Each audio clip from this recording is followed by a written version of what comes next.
All right, everybody be seated. We are just going to start the session. Please be seated. Thank you. Welcome back, everyone. So let's start without delay. Um, okay, in this session, we'll take a quick look at um, AI and GenAI, kind of just to ensure that everybody is on the same page. The first part of this, uh, before the GenAI part, I will go very, very quickly, right? This is not a lecture on AI, right? If you want me to, I can do later. If anybody wants, I can explain things later. Not in the session, but later. If you have any questions, we can discuss. I can explain things later. But just to put things into perspective, right? So I will go very, very quickly at the first part, and then we'll um, look at the Gen AI and prompt engineering and what are the different things that you can do and so on, right? Okay, so we are not going to go into this, but when you're talking about AI or artificial intelligence, the first question that comes is what is intelligence, right? Because if you have to do something artificially, you need to understand what intelligence is, right? So that's a philosophical question. There's a lot of other things, neurological question, neuroscience, all those things. We are not going to go into that one, right? Because there are so many definitions, so many different things. So we are not going to do that, right? Because what we are going to do is to define this as we go, right? Because if you don't know what intelligence is, trying to define what artificial intelligence is a more task. But let's try to do things as we go, right? So what is AI now? Very quickly, the AI. Now, why are we doing this workshop particularly? Why is there so much hype and interest in AI? Because the things have changed so much, right? We need to understand the significance of it. Why it is significant is because we need to understand, if we are to project the future and envision the future, we need to understand how things are changing, right? I started teaching AI about 10 years ago. Now, I did this. I would ask my class, when you think about AI, what do you visualize? What do you envision? Right? If I asked this question 10, 15 years ago, the answer normally is basically this. AI used to be movies, right? 10 years ago, if I ask AI used to be movies, there'll be few examples some of here and there, right? It's just like, it could be AI or Star Wars, R2D2 and C3PO or HAL from 2001 Space Odyssey. But then things started changing about 20, 25 years ago when Gary Kasparov, the world test master, was defeated by Deep Blue 2 in 1996. And then we saw IBM Watson becoming the Jeopardy champion in 2000, around 2009, I guess. I can't remember the dates because things are changing so fast. And now things have become so commonplace, right? Whether it's automated car, smart agriculture, medical imaging, and even Google. I mean, Google knows more about us than we know about ourselves, right? With the use of AI and everything, they will track us. We go somewhere, they will give us advertisements and everything, targeted things, all those things, right? So AI has moved so rapidly over the last um, uh, 10, 15, 20 years. And now we are with ChatGPT and Gemini and all this GenAI tool, which is why we are having this one. But before we move on to understand where we want to go, we need to understand why it is changing like that. Why did it change like that? What happened? Did AI had so many breakthroughs in the last last 10, 15 years? AI didn't have many breakthroughs actually. It did. I'll be lying if I'd say it did not. But what really happened is not that AI came up with a lot of new theories. What happened was AI needed two things. AI needed data. AI needed computational power. Yes, exactly. That changed. In the turn of the century, we started IoT, all those different things, spend sensors and everything, and we started digitalizing everything. And suddenly there's a deluge of data, and we came to the age of big data, and now we are generating data more than we can consume. And also, one smart guy and others, the Hans Jensen of NVIDIA, they invested on this using massively similar data and processing them together. So NVIDIA, even though it came out as a gaming card, it's driving the AI revolution. So we need to understand the theory or the knowledge didn't, I mean, it is now evolving very fast. But what happened is we knew these things. These algorithms were available 20 years ago, 30 years ago, 40 years ago. But we didn't have the computing power. So human ingenuity, creativity was that far ahead. It didn't have the technology to support it, right? It's changing so fast. And the rate is changing is so scary in a sense, because when I graduated 20 years, 22 years ago, I had a dial-up modem with a connectivity of 64 kbps, right? It's a joke now. Right? So need to understand, like, we are looking at next 10 years, 15 years, how it's going to change for my kid. We have no idea, right? So that is what we need to kind of envision, like, where is it going, right? So anyway, just to leave you that thought, let's move on, right? Just to kind of demystify with the rest of what is GenAI. Before GenAI, why is it generative? What is the other? Right? So we are talking about this evolution of AI. We have seen AI from 1950s. People are talking about a lot of topics. I'm not going to go into the details of those. And then we see in the late 80s and 90s, we go into what area called machine learning, the ability of the machine to start learning. And it started doing things. Didn't have the computing power much, but it started doing things. And then in the last decade or so, we see this deep learning with the evolution of technology, with the availability of computing power, the availability of data. We see this deep learning and new models coming in, new ways of doing things coming in, right? So this is driving this entire thing very, very rapidly. And these things are happening very, very fast. So we came up to deep learning. Now we are talking about generative AI, right?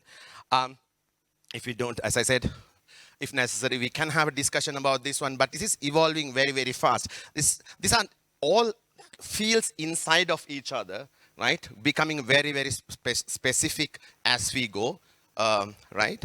And we see this evolution. So once again, I said this evolution was not very straight line. Starting from 1956, we had a huge boom, lot of research funding, and everybody realized, okay, they're saying a lot of things, a lot of theory, a lot of publications, nothing coming out. Crashed. And then we see with Deep Blue and all that, sudden increase again realizing, okay, nothing is happening. Again, a crash. Now we see a rapid boom. Where it end up, whether it's go like a rocket or whether it crash in the next 10 years, we have no idea, right? So we have to be aware of that as well, about the limitations and all those we are talking about. We have no idea where this is going, and all this hype, or even this, what we are trying to do today, whether it will be successful or not, we have no idea. We'll try, right? That's the whole only thing that we can do. We'll try as much as possible to do these things and get the best out of it. Right. And also, we have we have these three stages of AI. At the moment, we call this as the weak or narrow AI. So the narrow AI is that you can design an AI system to drive a car, or you can design an AI system to control a greenhouse, right?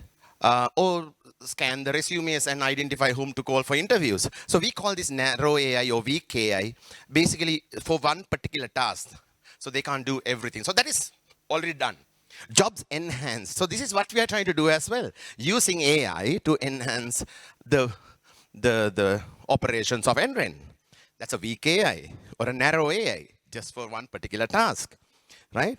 But we are also seeing that we'll get what we call the artificial general intelligence. machines which will be capable of doing broad spectrum of tasks, right? They are predicting it might happen in the next 10 years, 20 years. Who knows?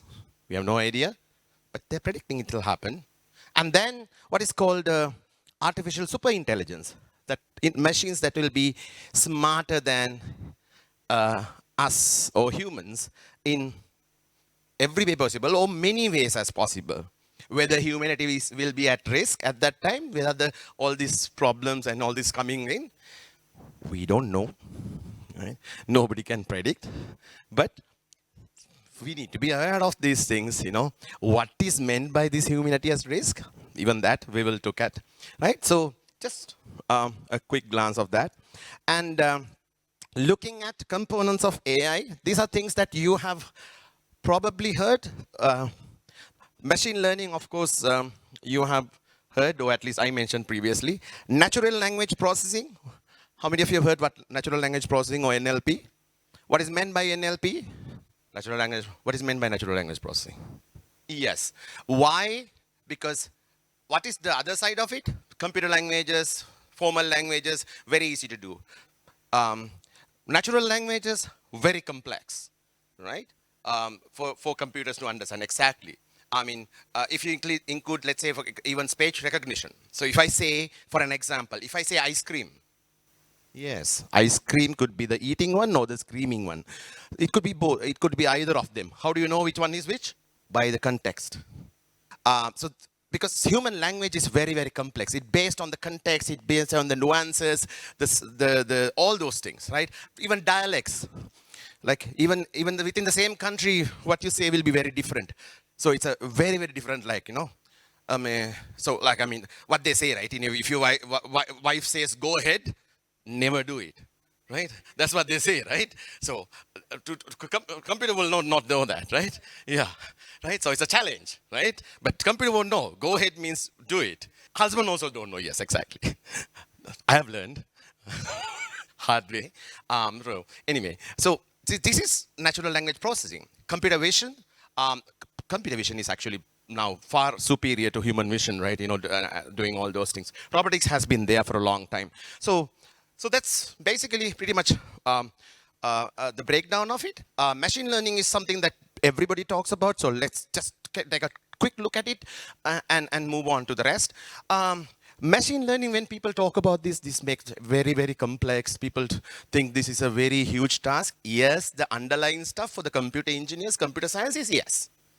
But what is machine learning? It's learning. It's how people learn anything. Machine learning, we can break it down to three things. Supervised learning. What is supervised learning? If any of all parents would know, how do you teach your kid what is a dog or a cat? Or what is blue or red? So you keep saying, this is blue, this is blue, this is red, this is blue, this is red, right? You get the data, you label them, and you show enough to the kid, they will learn. That is supervised learning. There are many algorithms to do it. There are many ways to do it depending on the data and all that. Data has to be correct though. If you show your kid blue and say it is violet, right? I mean, of course, problems are there. Like, my son would now come and say, no, that's what is this turquoise, whatever, all the shades of blue, I don't know. I know light blue, dark blue, that's all, right? My son would come and say all this. But if you rightly label, that is fine. But if you wrongly label, they will learn wrong, right? Unsupervised learning. Unsupervised learning is like, how you learn everything else. Smallest kid. You can't tell them, give them labels. They learn every day you see, and it's your mom or the person who cares for you, right? And they start they understand the humans and probably animals. They cluster them. These different types of creatures. This is different type of creatures who are connected to me. This is an object, right? So they learn this is hard, this is right. So this is clustering. They just don't know what this is, but you can cluster and learn. We do it from the day we were born. So unsupervised learning, as simple as that. Underlying theory, of course, is not simple, but it's simple as that. Reinforcement learning. Again, take a kid, you touch fire, you get burned. You get negative reinforcement, you learn. Right? You do something good, you give them a treat, they learn how to do the good thing. It's once again very, very simple. Right? The way it is done, the underlying theory, underlying algorithms, all those things could be different. There are so many theory. I'm not going to show any of those things. If you are interested, you can go and learn, do computer science, computer engineering, and learn. But machine learning is not, it's basically, as you can understand now, if you have enough data, you see enough data, you learn. Right? That's why if you say a kid, don't go and touch that plug point, they will not listen. They will go one time they go and touch, they won't touch again. Right? Yeah, exactly, right? So this is, if you have data, you will learn, right? So this is this is what it is, right? So it's predict the next value, or identify clusters, or learn from mistakes. Very simple, nothing more than that. Understanding images and video, again, coming into the picture, right? So we can do face detection, optical character recognition, automatic tagging of images, drone terrain mapping, virtual reality, image generation. Why is this important? Because these things are already available. The tools are already available to do these things. And we can use these tools, right? Things like OpenCV, you can get images and use tools. There are all manuals to do how to use these tools. You just can just get the images and automatically tag, identify, and use it for, can create the data that you need for your work.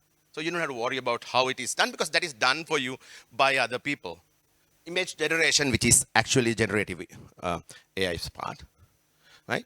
And natural language processing, as I said, there are a lot of different things, right? You know, sentiment analysis. So understanding the sentiments in the text, right? Not just the meaning of it, the sentiments of it. What does it mean, right? Machine translation, summarization, question answering. So if you look at these things, this is kind of like the help desk for all the tasks that, most of the tasks that we are doing in office work and other places, right? Using a chatbot, you know, you get customer support help desk, right? If you can automate that one, question answering machine with a voice assistant, if you can combine these things and get it with your content, you're done, right? All your work is done. So there are a lot of things that are already available, right? So what is there and how you can do it is, okay, I'm going to skip this one. Now, another quick one before I move. Right. Now, a lot of people kind of confuse or what do you call, use the wrong terminology, or um, they say things when they mean a different thing. Right? These are all overlapping areas. If you look at artificial intelligence, machine learning, data science, big data, data analytics, people use these words interchangeably, but it does not mean the same thing. Big data is important because we have the data, and data science. Like, okay, let's go to data science. Data analytics. What is data analytics? Exactly. Use data, analyze, get something. Do you want machines to do it? You can use machines.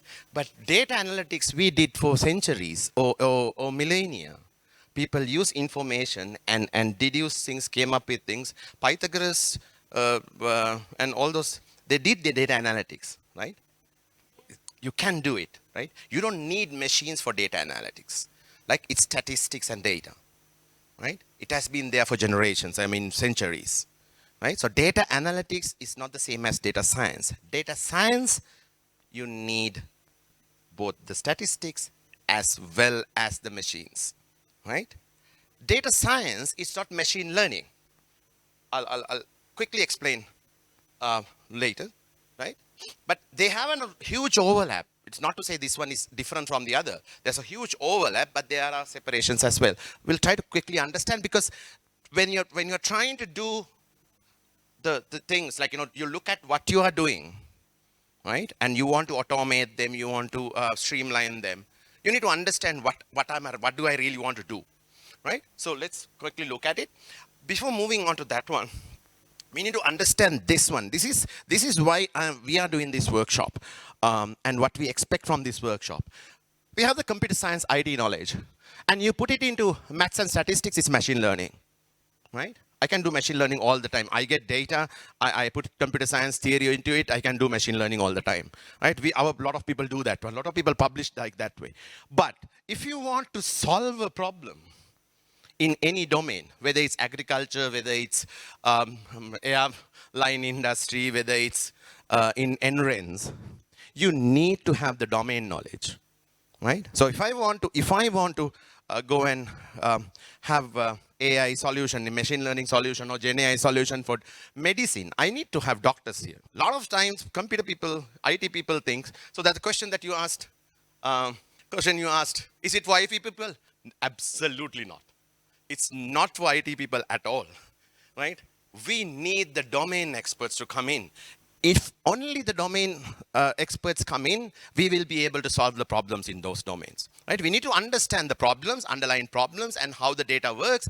If you have the analysis, we will tell you or show you what might be possible to do, right?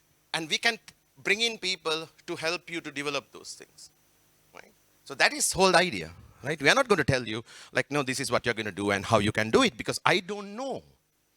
Right? If you ask me how to solve a problem in agriculture, I have no idea. Right? I can show you. Okay, if you provide me enough data, if you know this, we'll find this computing power, and these are the things that you might be able to do. Right? Can you label the data? Okay, then we can do this. Are you generating too much data that is impossible to actually label them properly? Yeah, well, then we will try different approach. Right? Right. So quick lesson on reality. So supervised learning, what should you look at? So people think when it comes to AI, what you should try to automate and do with the machines are the complex tasks. No, we are good in complex tasks. We can put many things together and come up with the creative, innovative ideas. Computers are really good at very, very simple tasks, right? That you can do with like a 1 second thought, right? So for example, you look at an email, you know it's a spam. How good are the spam filters in your mail client? Google, probably really good, right? In local things, there's not much, right? Why? Because it's very hard to detect. But when you see an email, you know it's a spam most of the time, right? It's easy to detect. Speech recognition, machine translation, you see an English word, you know what it means in Hindi or Sinhala or Urdu or whatever, your local language, right? But English words have many meanings, right? So for example, if I say pride, right? If I say pride, what the meaning of pride?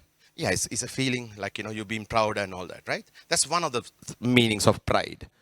It also goes with pride of lions. Pride of lions means a group of lions, right?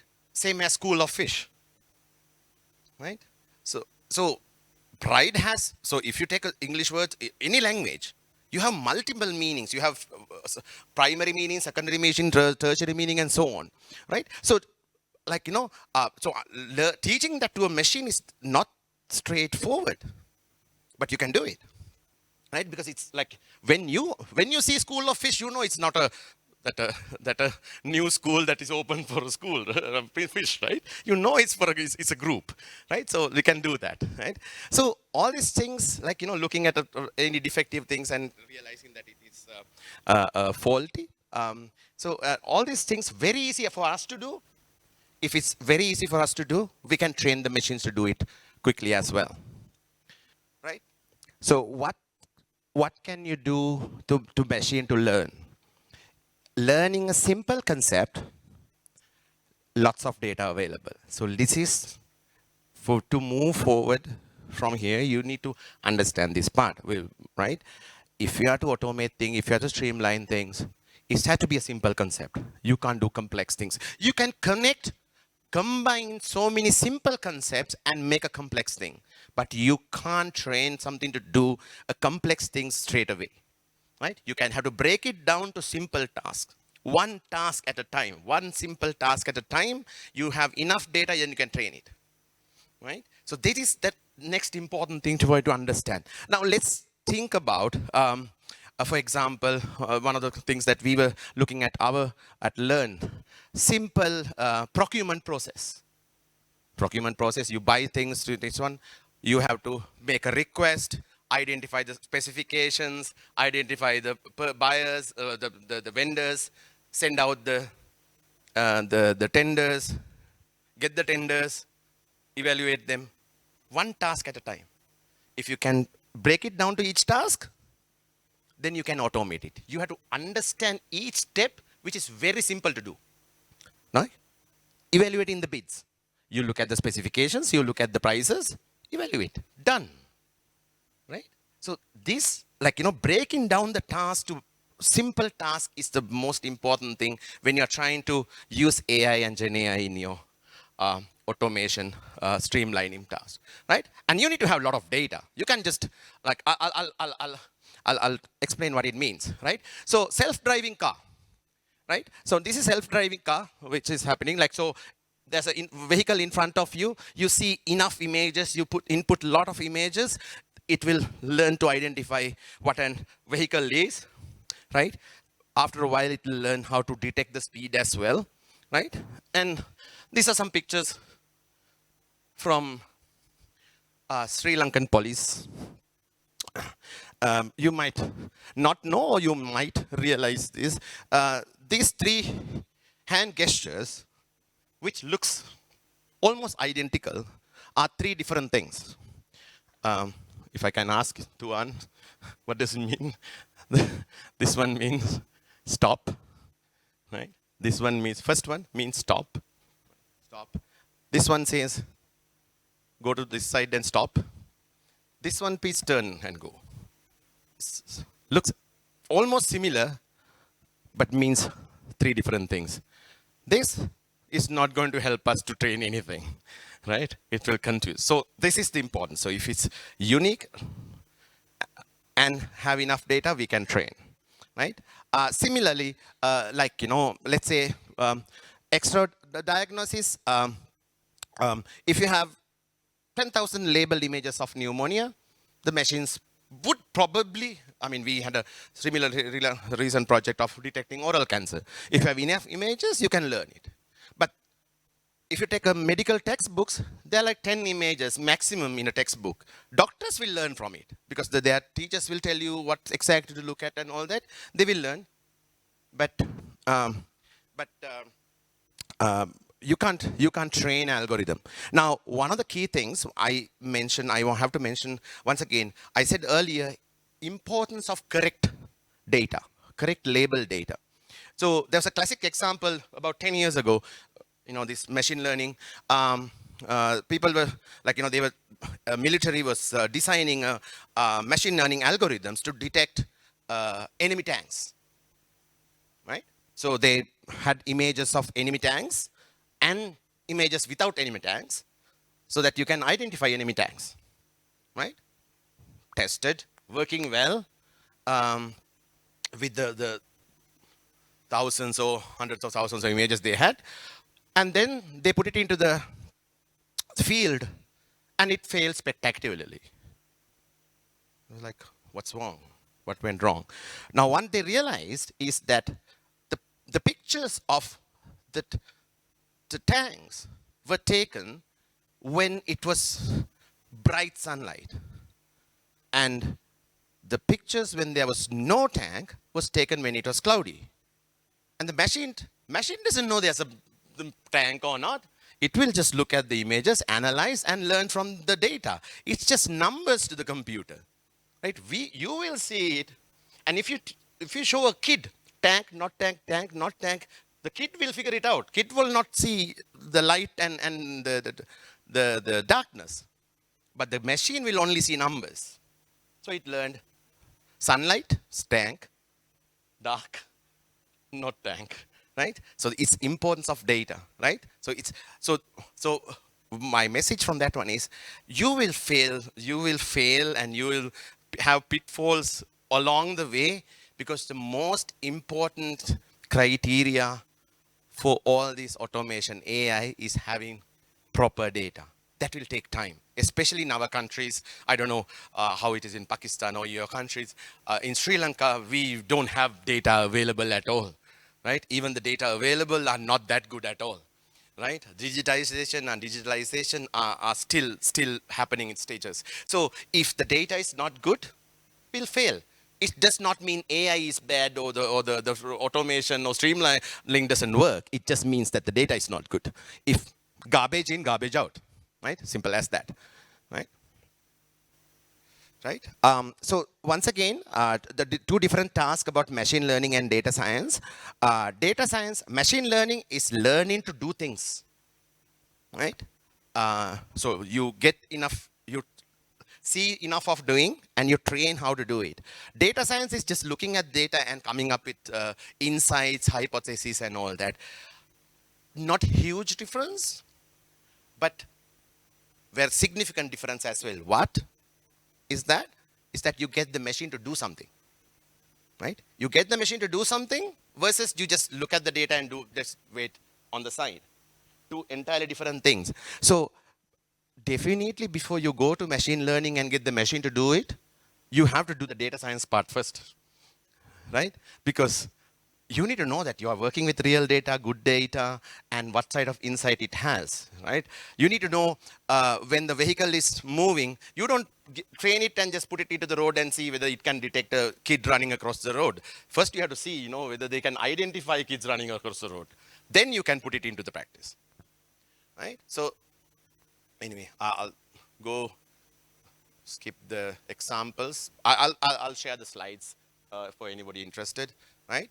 So, for example, a recruitment, right? HR, you can just have data science things, you get the things, you can break down the step. Each part you can use AI to do the screening, schedule the interviews and all that. At the beginning, this is how you will use AI or technology. You're not going to streamline the entire thing. Like, machine learning, you get all the is submitted, and you screen and bring out the possible candidates from the bottom. That's not going to happen day one. What's going to happen day one is that, or day 100 probably. Then you can move on to this side of doing entire thing together, right? Okay, let me skip those. Right, once again, the importance, yes. Science is usually, data science is used when you use, I don't know, it is using machines to do the data analysis. Yes. Means when you use data analysis, it means that we are doing manually. But when we use the term data science, it means that Yes. machines are doing I that. mean, that is the official definition. As I said, there are all overlaps. People use data analysis when you do it in machines, but if you look at the theoretical fields, data analysis means you don't need any machine to do that. You can analyze data. Data science, you come machine, and the computer science comes into that one. That the theoretical definition. We don't have to argue on that one. I can say data analysis, and we can use machines. Okay. Quick thing before moving on. We are trying to look at what the AI will do and all that. This is the first question that most people ask. Will it replace my jobs? I had a session with one very senior Google employee, and he said that when the calculator were introduced first time, everybody was say that now we will be stupid in future because we are not going to use our mind for calculating. Now everybody is using calculator, but still we are using our mind. So sometimes things came just to help us, not replacing us. Yes. Okay. So you answered the entire thing. Yes. Well, I think AI can be perceived as a tool to assist. Yes, obviously, if someone doesn't learn AI with this emerging trend, then he may lose his job. But it depends again. Either the job requires human labor or it requires mental capabilities. Yeah. Excellent. So my next few slides is gone. Yes. So I'll just stop at this one. As I said, you need reskilling, you need upskilling, and all that. Yeah. Yeah, I would like to say a few words about like losing jobs. To me, like new jobs will be created in the future. Like AI, in simple words, is like we are feeding machines to do something which humans are doing. So it is simple, like. So with the passage of time, we will see new jobs emerging in the market, even jobs like which we cannot imagine now. Yes, really. So there's Okay. no need of Yeah. worrying. So this is World Economic Forum Futures Job Report. They're saying that more than what we lose, we'll actually create more jobs. So this is like preaching to the choir. So I'll just skip this. So basically, the idea is AI is not going to replace you. Somebody using AI will, right? So that's the importance, and that's the importance of this session, right? So there are enough places that you can go and learn these things for free from the world's foremost experts like NREN from Stanford. These are freely available. If you want the certificate, you have to pay. But otherwise, you can just go and follow these courses in deep learning AI. And all, these are available in Coursera and other platforms as well, right? So you can go and learn how to do those things, the fundamentals and all that. Right. So that's a quick look at what AI is. Um, Hope you got something. So let's move on to generative AI. Right? As once again, I'm not going to go into any of the theory or anything. Um, just to understand, what generative AI is, that it will generate things, right? So let me go to this one. So what's the difference? What happened to the traditional AI? So traditional AI, as we saw earlier, is what we call predictive AI.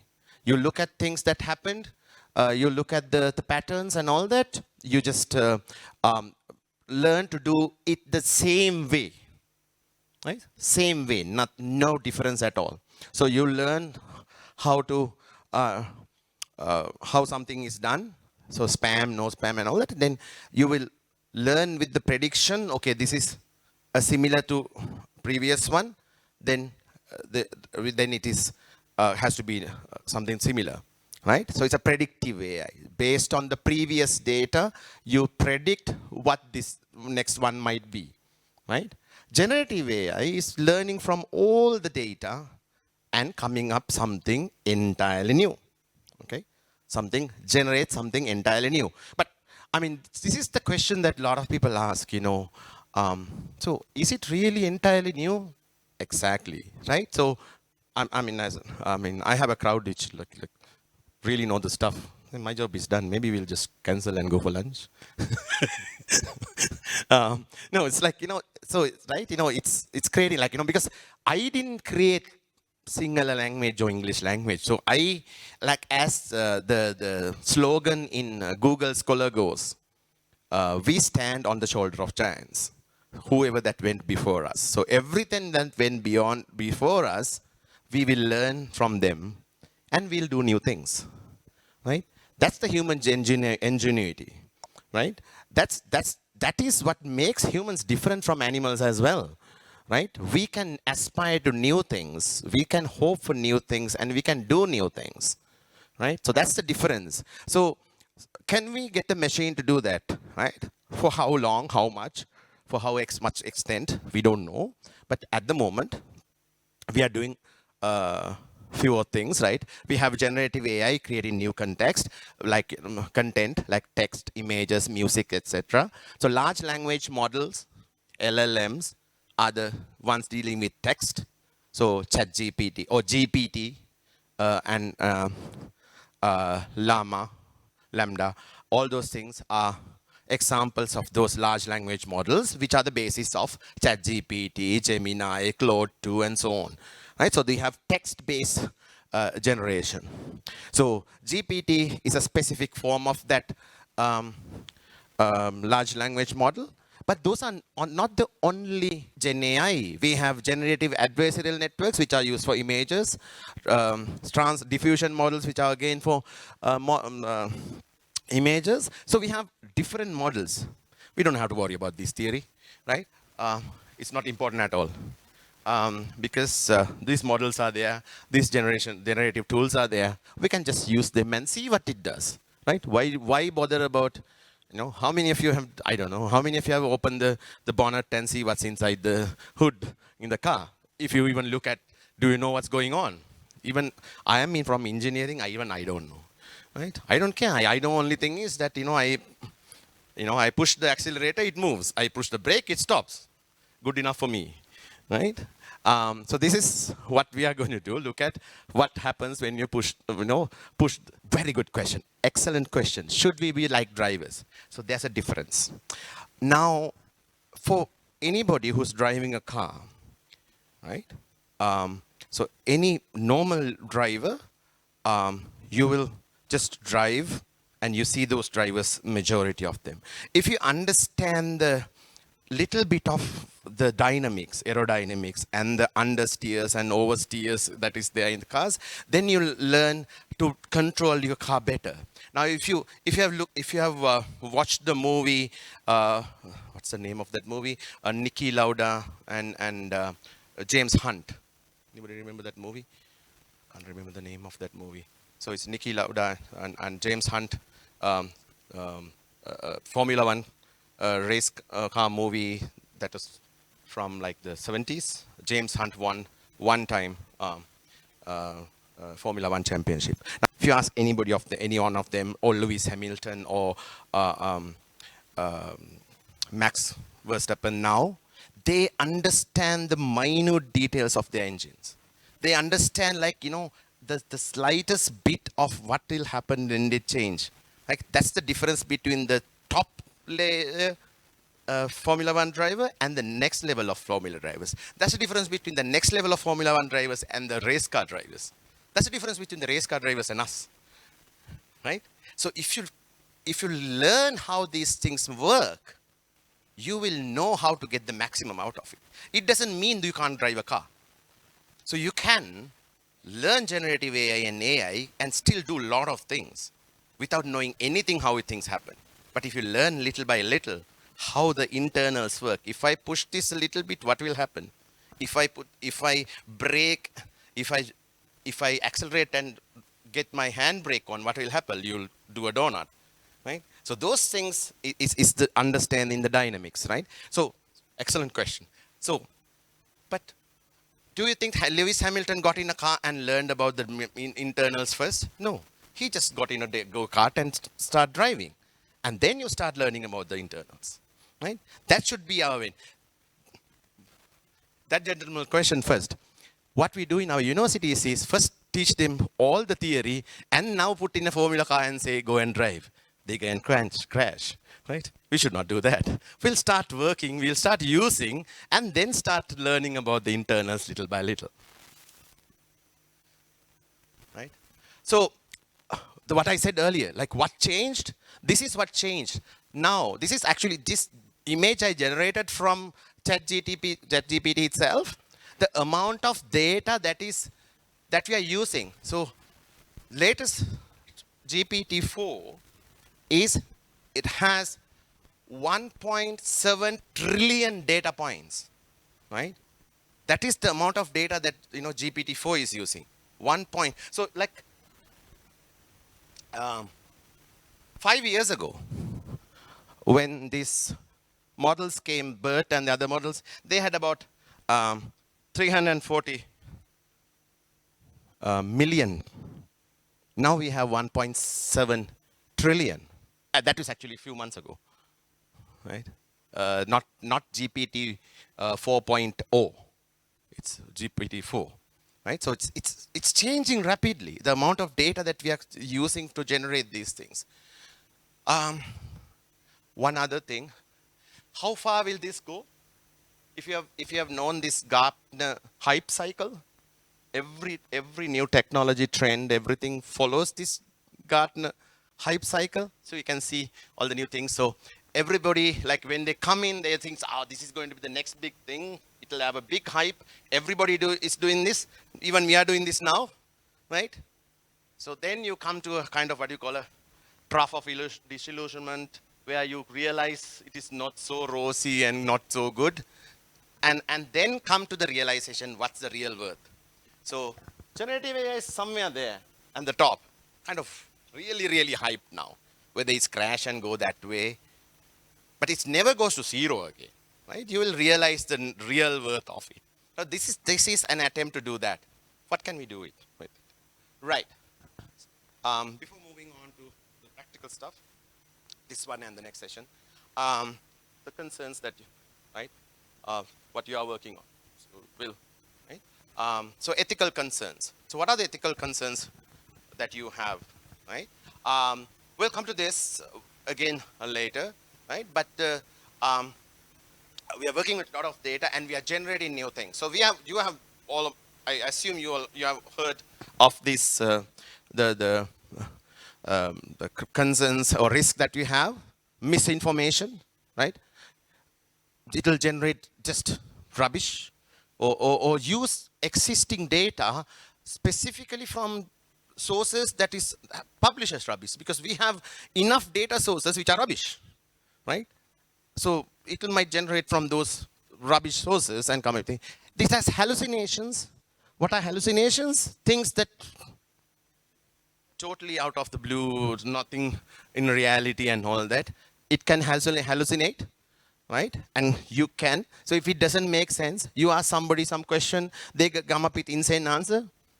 Just like, are you sure?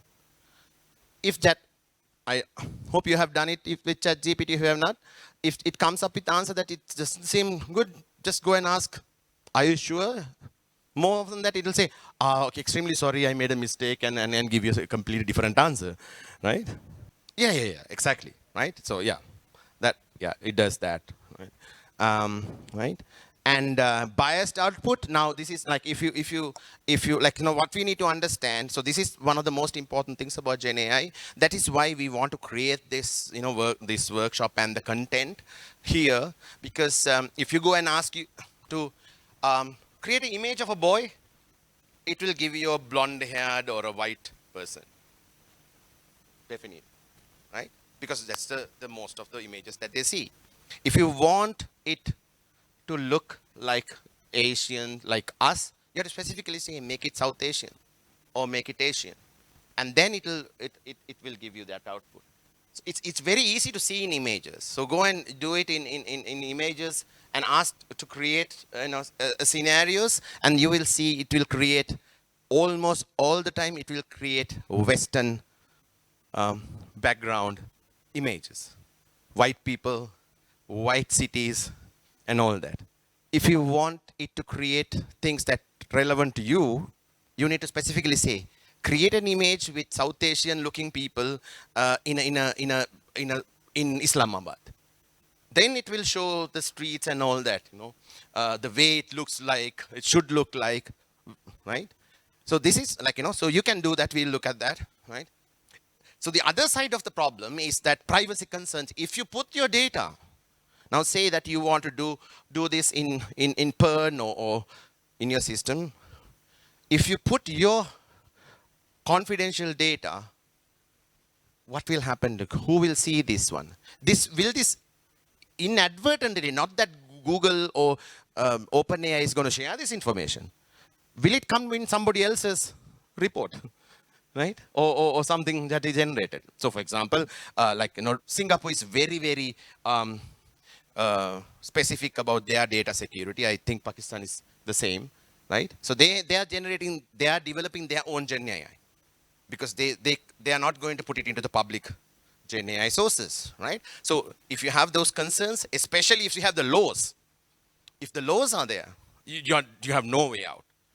If the concerns are there, maybe you can just go and try. I don't know. Especially based on how important and how critical that data is, right?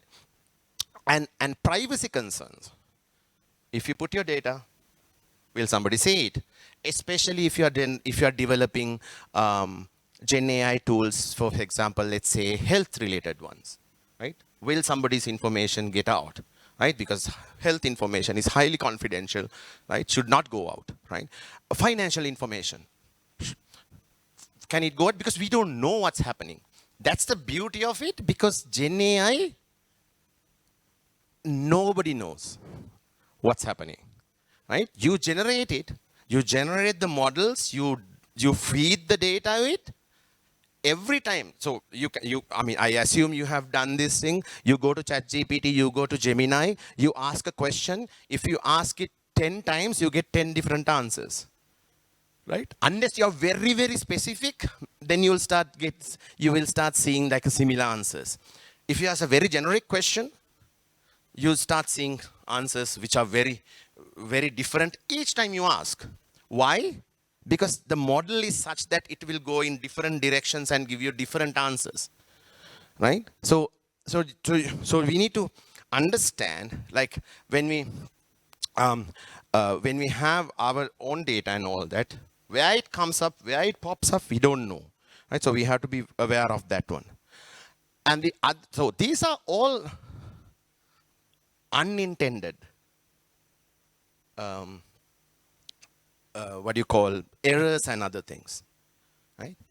The other side is the nefarious part of it, the intended bad effects, people using it to do damage, people using it for bad things, right? Like deepfakes, exactly, right? So you can use it to impersonate people, to create fakes and all that. So it has a high, it's basically very, very easy to do, right? You can create those things. So you need to understand how that can be done, and what are the implications of that one, right? So since this is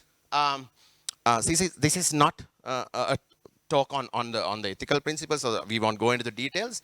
The other one is actually how to use. So understanding the limitations and the possibilities, right?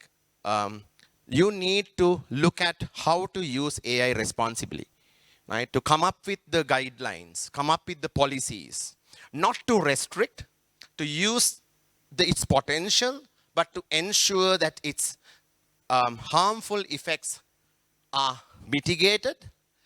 Not only that, improve the benefits, the collaborations, the social impact, right? How to make it human-centric. Because AI, as I said, it's not about the technology, it's about, bringing the quality to us. Okay, so let's move on from there to prompt engineering and use cases, right? So we will just look at a few quick examples of different things, and I think we'll have to stop in 10 minutes because we will have lunch, and then which will be followed by the opening ceremony. So we can't delay this session like the morning one. So we'll look at different type of users. If I have time, I'll get different users from you all as well, right? And we'll wrap it up then. And then in the afternoon session, we'll have a hands-on session on what are the different ways that you can use this prompt engineering to get what exactly you want, right? So what is prompt engineering? That how you are instructing your chat GPT or Gemini. Excellent, right? Yes. It's basically how you ask a question, right? Depending on the ways you ask a question, your answer will vary, right? What can you do with it? As I said, we'll look at it, but I'll just show you a quick example, right? So this is just like, I mean, it could be a simple question, like, I one day I wanted to remember one particular word. It didn't come to me. You could have done with Google search easily, but now you rely on ChatGPT even more, because it's like, you get not just a answer, but it look at all the sources. It looks at like, give an example, all that, so now even like Google search type of thing, like, if I want to know something kind of knowledge-based thing, I will actually use ChatGPT or Gemini, because it will give you exactly what you're looking for with the explanation and all that, and you don't have to go to any other source, right? So just a very simple question. And then, now I mean, it's become so like, I don't know. I don't know what to do without Gemini and ChatGPT now. It's like, I want to create, like, we had this, we created a new grants and um, projects division at Learn. I wanted to come up with nice name. Like, okay, we are doing this. We are creating a specific arm to handle our grants and our projects. Can you suggest some names? It came up with so many names and so many this. So we call it Learn Bridge now, based on a name that is given by Gemini, right? And it has meaning for each letter as well, right? So an acronym which has meaning as well as a nice name, which also it's about bridging our work with the future. So now earlier you have to think a lot and all that. This takes about, I don't know, 5 minutes, right? You just type. I just chat with Roshan. Roshan, what do you think about this one, this one, this one? Okay, let's fix on this one. 5 minutes, you're done. Come up with a new name. Like, earlier, like you had to go to linguists and all this, all this, all that, right? And all done. And I mean, learning is like, any field you do, this is, I mean, because I'm a teacher for first and foremost, right? I teach like, all the time. That's my primary job. And like, so I would explain a lot of things and, try to make sense of it. Now most of the time I do this online and I get the students to question. And if you ask the question, ChatGPT or Gemini answer would always be better than any answer that you can find. Why? Because it will summarize and give, like, just look at this one. What is biotechnology? Right, so I ask this one, and then it gives me the type of biotechnology: medical biotechnology, agriculture biotechnology, industrial, environmental, marine biotechnology. Like, it just breaks down the entire thing. Like just like, just reading one page is done. Right? It's done. Like, okay, this is like still, it's like, I have no idea. Just make it simple, please. Right? Give me a short and simple version. Right, okay, biotechnology is a field of science that uses living organisms and their systems to create useful products and technologies. It covers these areas. Now even my son can teach. My son is 14 years now. So like, even he can easily understand this one. Right? So the same thing. There's no textbook that does this. Right? There's no Google search that does this. Right? So we can, so that's the prompt. Right? I can actually continue also, right? So I'm telling it, this is too complex. Just give me a simple answer, right? Those are simple stuff. I use this for, proposal writing, grant proposal writing, other things and so on. So this is one proposal that we set up a multidisciplinary AI center. I just gave it. I'm just showing you the first and the last page. This has 11 pages in my prompt. My prompt was 11 pages long because I wanted to tell it exactly what we wanted to do, what are the implications, what is the background, all that. If I had written this myself, I would have taken few months because I need to gather all the information, think about it. So thinking part I did. Then I get the information, all the information together. I have all the information in my head, what I want to do, what is the background, why I want to do. I just wrote it without thinking about anything, any particular order, nothing. Right? I just put the information there. Then I said, this is the format I want it. Summary, quote about the project, and the social impact, facilities, project budget. Right? And it gave me the output. In Gemini, actually, you can create 3, or in ChatGPT, you can just keep refreshing it until you get multiple versions. So what I do is actually I get all these versions, whichever looks good, I copy it to a Google Doc. I create multiple drafts. I create a main draft, copy from each draft, whatever looks good, put it in a nice, like, very organized manner, which makes sense. Done. Maximum, this one took me, I think, about 2 hours or 3 hours to create entirely, right? Which would have taken me a few months if I had done it previously, definitely, right? To think about it, put together, make, proofread everything. This one, you're putting everything together, put it in right order, it's already, Grammarly is running in the background, it will generate, create, it will, uh, you know, um, correct all the errors as well if there are any, and you're done, right? So this is what we talk about, making things efficient and all that, right? And then we wanted to have a show based on that one. So this one, I entered the proposal for that one, the plan for the inauguration, all those things, and I asked it to create a plan for the inauguration. Like few minutes, right? Give all the information that you have, what your center is about, what type of inauguration you want to have, create a plan, done in half an hour, 1 hour. You're done, right? Because it has, like, it has millions of plans of inaugurations to, source from. It will come up with a better plan that you never thought of, right?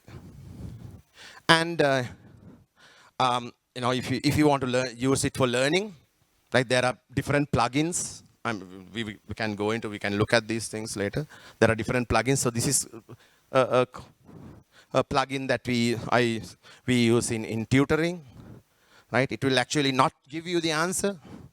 If you ask a question, it will try to get you to learn and think and answer and give you a hint and answer. It's the same way that you will teach a class, right? So there are many things like that, right? And earlier somebody was saying about, making, learning things differently, learning. So this is an example I saw somewhere else. This is actually, I did this one, but there's an example I saw somewhere else. Like, for example, this is from one of my favorite stories, Alan Quatermain from Henry Rider Haggard. So it's just like, I want to ask something from Quatermain. So I'm telling ChatGPT, I want to talk to Alan Quatermain. Can you play as him? And then I go and ask him, questions, and then it just answers. I'm asking, what is fear, right?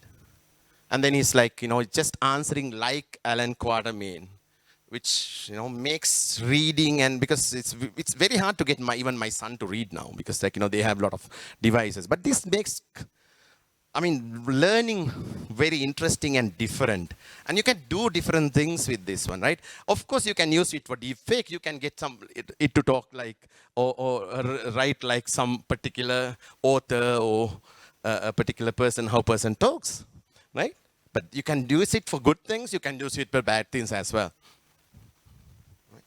And different things. So and this is like prompt engineering. This is example I used in another presentation. Like, what is software engineering would be boring for most of you.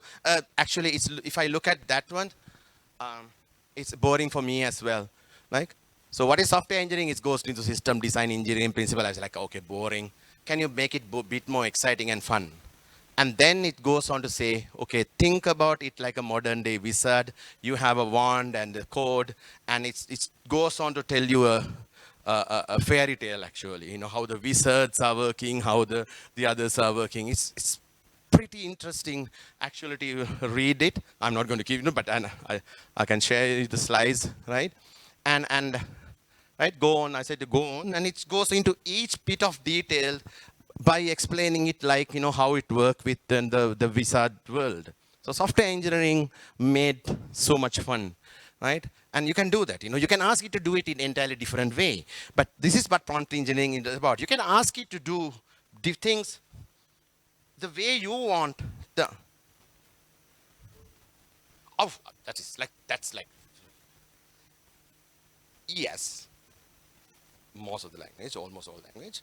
But then it can have hallucinations, it can have misinformation. You have to be careful. It's not a replacement for you, but it will make your life so much easier, right? So much easier. Like, as I said, one of the proposals I made for another grant, that proposal would have normally taken about 6 months, because I had to do all the data gathering, everything. I wrote it in 6 hours. That is what we are talking about. But without me, you can't just tell it and generate it. Right? I have to be there. Exactly. Right? Still, yeah. In the future, we don't know. But at the moment, we have to know how to use it. Right? Right? Lesson planning. This is once again, since we have a lot of lecturers and all that. So, um, so this is like, you can ask it, based on universal design. Uh, um, you can learn, you can use GenAI, ChatGPT, Gemini to come up with lesson plans. Like, so this is introduction to AI. So it gives you entirely the entire breakdown of the lecture, right? Research work, like, breakdown. I wanted to do some LLM based research. Just summarize things very, I mean, whether this is a good topic to use or to work on, I'll now ask ChatGPT or Gemini. Because why? Because it will list everything. Otherwise, I'll have to download like tens of of papers and read through them to understand what, especially if it's a new area. This is like writing patient letters using GenAI. So there's not much work in this area done at all. But just to summarize and see what can be done, right? Where can I use GenAI and LLM in patient letter writing? Just give me like, wow, this is great. Yeah, let's go on, right? Just 5 minutes, I have decided, okay, let's do that project. Otherwise, it would have taken days or even months, I don't know. They based on, I mean, most of the time we don't even have access to publications, so it's very hard to find. But this one summarizes to me what the idea is all about, right? Using other the tools like, so in ChatGPT there are other plugin tools like Consensus, which will actually does not have the problem of hallucinating when it comes to research papers. It will actually have ChatGPT, yes, but Consensus actually based on, so Consensus is based on all the previous papers repository, right? So there are, that is 3.5. That is 3.5. From 4 onwards, it's actually live. Yeah, yeah. I mean, I'm just talking about prompt engineering. So this is the same. Yeah, yeah. So yes, so prompt engineering is the same. I mean, I'm not working for OpenAI or ChatGPT. Actually, I use Gemini more than ChatGPT. So these examples happen to be in from ChatGPT. Ah, okay. No, I haven't. So we'll see the usage in the, yeah. Mm. Okay. Okay. Yeah. Yeah. You don't have to. Yes. Yeah. Yeah. So we'll see the usage in the next session, right? Yeah. Yeah. Writing stories and all that. This is from Gemini. Actually, most of the examples I had is from Gemini, but still, yeah, I understand what you're saying. Anyway, so we'll come to basic prompting in the next session. So these are few examples. It's all about how to ask questions and how to get the answers you want. So how to ask questions, what are the different ways you can do it? We'll look at in the afternoon session. Afternoon session in, I think it's start at 4 o'clock. Yes. So I'll see you at 4. I have few questions. So should I ask right now or in next session? Others are free to leave because I think no it offense, would be but because I was instructed because they have the opening ceremony afterwards. okay. Okay, so it will be Can leave because I don't want to keep anybody. actually it will be better if all participants be present here, Sure. and I ask the questions because I have some confusions in your slides. So these confusions should need to be addressed in the presence of all the participants. So how about if we come back after the lunch, then I ask these questions in presence of all participants. So after lunch, we have to go to the opening ceremony. Okay, so after opening ceremony, when we will have this session, Okay. so how about if I have some questions that should be addressed, then we will start on hands-on of AI. Okay, let's see. Yeah. Okay, it's fine. Sure. Yeah, you'll see.